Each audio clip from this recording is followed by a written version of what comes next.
Hello everyone, welcome to the Rotwood Spear Guide.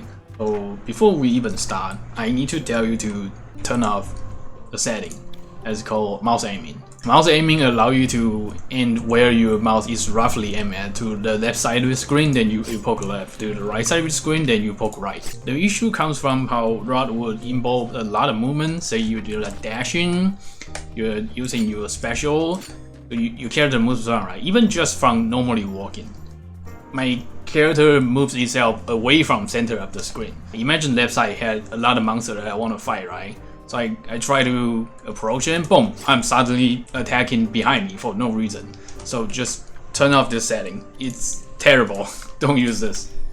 Alright, back to the actual topic. So spear, you're being encouraged to use spinning drill, right? You use this. And it doesn't end well. Why? Because you are just running into group of monsters. You need to hit multiple targets to have focus hit, aka damage bonus, or the blue DPS. So you run into the monster group that doesn't necessarily get stunned by your draw, and now you are stuck in between like what, 5 monsters, you're gonna die soon. Not to mention you could just simply bump into them and just stuck right on their face. It's even worse. You're being encouraged to utilize spinning draw, but it doesn't play out, the damage is dog shit, and when it's actually good damage, you put yourself in such a dangerous position that it's better off just not use it. So is spear just a terrible weapon?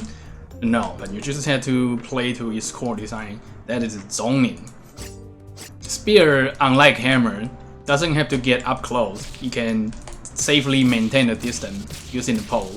Once you accept Spear's zoning gameplay, you eventually discover the combo. It's 1, 2, 3 into multiple thrusts.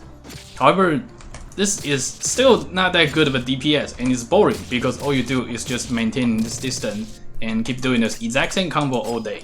So we are going to change that. How do we acquire more DPS on Spear? First, you need to realize the damage in Rotwood, there is no randomness to it. Say, I'm poking this dummy for 218. The first hit is always going to be 218. It will never change. So let's observe the 1, 2, 3 combo. From there you can see each combo deals 870 damage. And what does the heavy attack do?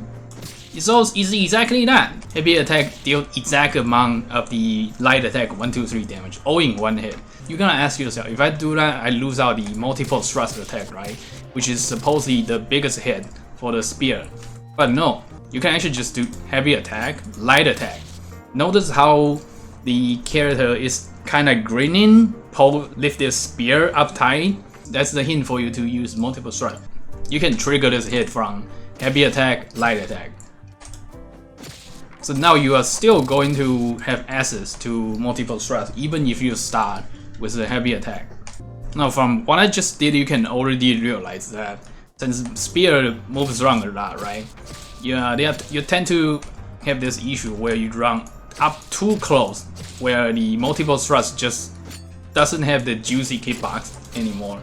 It's all in red number. It's not gonna deal good damage. It's gonna deal like what, 40% or 50% of the damage. And this is where we up our game to use the reverse poke. This is the most agile, most flexible thing you can do regarding spear, because unlike the spinning draw, say I roll to the left, right? Where can my spear draw go into? It's always to the same direction that I'm rolling. If you do heavy attack, you can freely decide the direction that you want to poke. This is how you're just going to play. You just keep doing your normal poke, and if they go too close up to you, you roll backward to safety, do the reverse poke, and you're now ready for the juicy hit. And if they're just too far off, you start the fight by just doing a neutral heavy attack and go from there. Thank you guys for watching. Sometimes I cover video games and make guides occasionally, so if you want to see more, feel free to subscribe to my channel.